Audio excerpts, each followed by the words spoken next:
So my con story is I was this ambitious guy who always wanted to start a big radio station. And I was just from the university. I was coming from Australia, graduate, smart boy who knew what he wants to do in life. And here I was, my ambitions were so big, all I wanted is a big radio station. So now, for you to start a radio station in Kenya, you need to get a license, mostly a frequency. But it's very difficult because what happens is you apply and then they put you on the waiting list.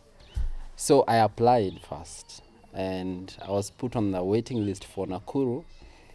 And the waiting list, I was, I think, number 42 or something on the waiting list for Nakuru. But I really wanted to start this radio station. So someone told me, you know what? There's a guy I know that can help you secure a frequency. And it will be quick. Within a couple of days, you'll have it and it'll be right there on air. I was so excited about it. So I met him. His name was Jeff, because I need him exposed. So this is also an expose. So this guy called Jeff comes, we meet up with him in Nairobi. So like, you know what, I can get you a frequency. I know everyone at CAK. At that time, they used to call it CCK, Communications Commission of Kenya. So he told me, you know what, I'll also take you to the CCK offices. I want you to see I know everyone. So I was very excited. And this is now my dream, a business that I want to start. So he took me to CCK and it started with the gate man. He knew the gate man. Hey, sasa, uko aje, uko poa? And then I was like, hey, this guy knows even the watchy. So I was like, hey, this guy then probably is going to get me that license that I'm looking for. Then he took me to the reception and he knew the reception ladies. Like, hey, sasa, poa, naenda kuona mdosi. So we went upstairs and he was just saying hi to people. The mdosi was not there, but he knew people around. And so later on, he told me, Sam, see, I can get you this thing. All you need to do is get me some cash. How much do you want? I'm like, give me 100K and I'll get you this frequency and you'll have it by tomorrow. You'll have it. Here I am. I call my dad. I call everyone that I know. Hey, I can get the frequency. I just need money.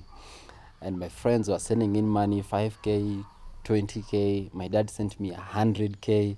Actually, I was raising money and I even got more than I was supposed to pay this guy. So when he came, I told him, you know what? If you can get me this frequency, here's your 100K. If you can get it to me, I'm even going to get you more. So the guy gave him the money and then he told me, just go home. I'll send you the frequency. And here I am. I remember I'm a graduate, a smart guy, and I think I fell for that one. Because the next day, he called me and told me, Sam, the frequency is out. All you need to do is get on air. Let me tell you, I was so excited just by being told that the frequency is out. And they said that the CCK guys will come and inspect what you have. In fact, they're coming on Friday. So all you need to do, ensure you get on air. So I started looking for a transmitter. I looked for guys. I looked for presenters. I even rented a house. And then I started testing the waves. And then I asked him, hey, I'm testing the waves and I don't even know my frequency number. So I call him again. He's like, hey, Sam, hey, have you started broadcasting? And I'm like, but I don't know my frequency number. Just choose any, my friend. Choose any. When they come, they'll work with what you choose. Oh my, Aki, I'm so stupid. Like, I went on air. I picked my favorite frequency, which is 99.9. I told him, hey, there's no one on this frequency. Like, yeah, just check if there's no one using that frequency. Pick it. When these guys come, they'll just write that's your frequency. And this thing is done, my friend. I'm talking to the senior guys. This thing is done. So here I am. I went on air, started broadcasting, and we were running on 99.9. So he calls me. He's like, Sam, have you started broadcasting? How is it? I'm like, it's okay. So now I think what you need to do, Sam, is start getting advertisements and everything. So we started playing music. We went to town. We had all these supermarkets. There's a supermarket that, should I mention it? Called Walmart. They paid 80,000, and this is the second day on air. There was a lot of excitement, and then I did a poster for, what do you call them, jobs. So I asked guys, if you want to be a presenter, want to be a producer, just come. We are doing interviews. The third day we had like 700 people who turned up just to get a job at the radio station. Now remember, this is my own frequency. I've picked it for myself. And then the guy is telling me, hey, just go on here, you'll be fine. Now we started broadcasting, and then the radio became very popular. Guys were tuning in, calls were coming in, the radio station. It was a simple setup. I was so excited. I was feeling like, oh my, this Jeff guy has just saved my life. 2 weeks into our venture and this new business, I receive a phone call. Hey, how are you doing? Are you Sam? Yes. So this is CCK. Do you know what you're doing is illegal? If I were you, I would turn it down before I come and turn it down for you. I was like, what do you mean? I already have a frequency. I was told by Jeff. Do you know who is Jeff? And I'm like, hey. And then I called Jeff again. Asked Jeff, what's happening? There are guys who are calling in. Like, don't worry. Those guys just want money. What's up with you? This is Kenya. They just want money. All you need to do when they come, you give them cash. You give them cash. Oh my, I'll never forget this. The guy calls again from CK. Hey, Sam, I called you yesterday. I told you what you're doing is illegal. Do you know the penalty of broadcasting illegally in Kenya? 2 million Kenya shillings or 2 years in jail. Do you want that? And I'm like, no, but exactly. Are you CAK? They're like, yes, this is the government. Just check. This is the government. By then, I don't know whether we had Truecaller. Truecaller was not there, so I couldn't verify. Then he called the last time. He told me, you know what? I'm giving you the last warning. If you don't turn it down, we will come there and it will not be simple and easy for you. Okay. So I'm like, let them come. They just want money. I'll give it to them. So I had like 50,000 I was just keeping, just in case they come. So after like 3 weeks, one day, I remember it was a Saturday morning. I was in the studio because I'm also a DJ as well. And I was with another co-host. And then we had some artists who are waiting to get in the studio for an interview. And we were just waiting there. And we had like 5 big Land Rovers turn up at the station.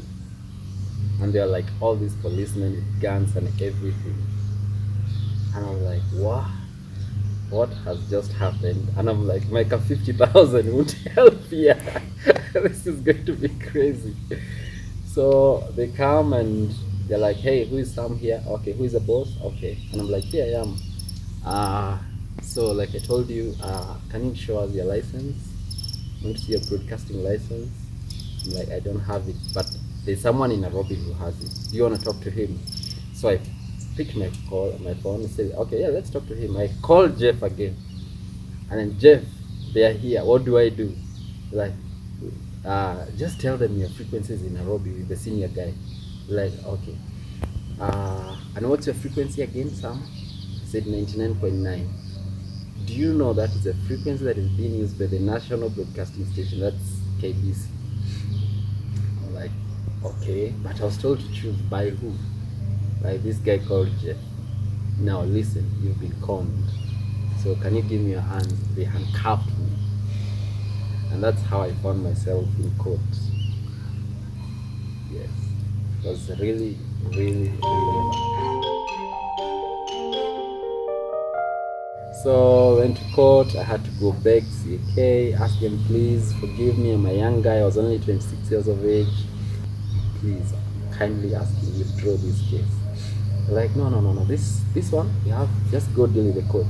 So I was taken to court, and I was fined heavily.